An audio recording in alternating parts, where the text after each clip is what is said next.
YouTube പണം തന്നിട്ട് അല്ല, ഇത് വേറൊരു ഒരു സാമ്പത്തിക സ്രോതസ് ലഭിച്ചപ്പോൾ അങ്ങനെ വെച്ചാൽ സ്ഥിരമായിട്ട് നമുക്ക് വലിയൊരു വരുമാനം. ഇപ്പം ട്രേഡിങ് ചെറുതായിട്ട് ചെയ്യുന്നുണ്ട്, അതിൽ നിന്നും വളരെ വലിയൊരു വരുമാനം. പിന്നെ നിലവിൽ വർക്ക് ചെയ്തുകൊണ്ടിരിക്കുന്നുണ്ട്, അതിൽ നിന്നും വളരെ വലിയൊരു വരുമാനം ഉണ്ടെങ്കിൽ പോലും നമുക്ക് വേണമെങ്കിൽ ക്രെഡിറ്റ് കാർഡ് ഉപയോഗിക്കാം, മറ്റ് ലോണുകൾ ഉപയോഗിക്കാം, ഒക്കെ ചെയ്യാം.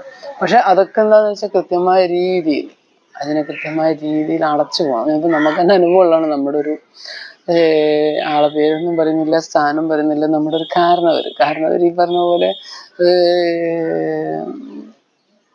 എങ്ങനെ പറഞ്ഞു വരുമ്പോൾ തന്നെ ചിലപ്പോൾ അറിയുന്നവർ കണ്ടാൽ മനസ്സിലാവും. 3 പെൺകുട്ടികൾ, ഒരാൺകുട്ടി ഒക്കെ ആയിട്ടുള്ള നല്ലൊരു ജീവിതം. ഈ കാരണവരുടെ മെയിനൊരു സ്വഭാവം എന്ന് പറയുന്നത്, ഇപ്പം ഞാനൊക്കെ എൻ്റെ ചെറുപ്പം മുതലേ കാണുന്നത്, ലോൺ എടുക്കും, ജീവിതം ഇങ്ങനെ ഓരോ ഘട്ടം നല്ല ബിസിനസ്സാണ്. ആ ബിസിനസ്സിൻ്റെത് കുറേ കഷ്ടപ്പാടുകളും കാര്യങ്ങളും ഉണ്ട്. അപ്പോൾ പല വിധത്തിലുള്ള ലോൺ എടുക്കലും ജീവിതം മുന്നോട്ട് കൊണ്ടുപോകലും. പക്ഷെ ഈ ലോണൊന്നും എന്ത് ചെയ്യൂല, കൃത്യമായിട്ട് അടയ്ക്കില്ല. പലിശയുടെ അപ്പുറത്തെ പലിശയൊക്കെ വരുമ്പോൾ എന്താവും, കോടതി കേസ്, എന്നിട്ട് അവിടെ പോയിട്ട് അതിനു വേണ്ടി സമയം കളഞ്ഞ് പിന്നെ ലാസ്റ്റ് അത് കോടതി കുറച്ച് തട്ടിക്ക് വെച്ച് നോക്കിക്കൊടുത്ത് അപ്പോഴും അടയ്ക്കണം ഇതേ എമൗണ്ട്. അപ്പോഴും പലിശ കുറച്ച് ഇളവ് ചെയ്തുകൊണ്ട് കോടതിയിൽ നിന്ന് വിധി വന്നാലും അടയ്ക്കേണ്ട എമൗണ്ട് ഇതാണ്. അതിനുവേണ്ടി എത്ര സമയം ചിലവാക്കണം. ഒന്ന് അവര് ലോണ് തിരിച്ചടക്കില്ല എന്ന് പറഞ്ഞാൽ അവർ കേസ് കൊടുക്കേണ്ടത്, അതേപോലെ നമ്മൾ ഈ ഭാഗത്തുനിന്ന് അതിന് തിരിച്ചൊരു കേസ് കൊടുക്കേണ്ടത്, ഇത്രയും സമയമൊക്കെ ചിലവാക്കിക്കൊണ്ടേയിരിക്കുകയാണ്. അങ്ങനെയാണ് അത് പിന്നെ തിരിച്ചടയ്ക്കുന്നത്. എന്തിന്? ഇതാണ് അത്. പക്ഷെ എന്താണെന്ന് വെച്ചാൽ അതിനൊരു ഗഡ്സ് ഉണ്ടായിരുന്നു കേട്ടോ.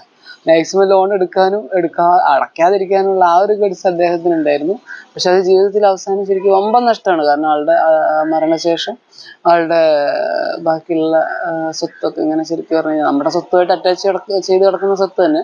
അപ്പോൾ അതൊക്കെ ശരിക്കും പറഞ്ഞു കഴിഞ്ഞാൽ ഒരു ജപ്തിയുടെ വാക്കിൽ തന്നെ എത്തി. പക്ഷെ എന്തായി, അതിന് വേണ്ട സ്രോതസ്സുകൾ അവരുടെ പിൻതലമുറക്കാരിൽ ഉണ്ടായിരുന്നതുകൊണ്ട് അതൊക്കെ ഇപ്പോൾ ക്ലിയറായി. അങ്ങനെ വലിയൊരു വീടും കാര്യങ്ങളൊക്കെ കെട്ടി അവിടെ ജീവിച്ചുകൊണ്ടിരിക്കും. പക്ഷെ അവരുടെ പിൻതലമുറയും ചെയ്യുന്നത് ഇതേ സംഭവം തന്നെ. ലോൺ എടുക്കുന്നു, അടിച്ചു പൊളിച്ച് ജീവിക്കുന്നു. പക്ഷെ ഈ ലോൺ എടുക്കുന്നതൊക്കെ കൃത്യമായിട്ട് അടയ്ക്കാനും പിടിക്കാനും പറ്റിയിട്ടില്ലെങ്കിൽ വരാൻ പോകുന്നതെന്ന് വെച്ചാൽ ഇന്ന് കെട്ടിപ്പൊക്കിയ ഓരോ സൗദങ്ങളും വമ്പൻ നഷ്ടത്തിന് വിൽക്കേണ്ടി തന്നെ വരും. വമ്പൻ നഷ്ടത്തിന് വിറ്റ് ജീവിതത്തിൽ തെരുവോരത്തിലേക്ക് ഇറങ്ങേണ്ടി വരും. ഒരു സംശയം വേണ്ട, അതല്ലെങ്കിൽ ആത്മഹത്യ ചെയ്യേണ്ടി തന്നെ വരും.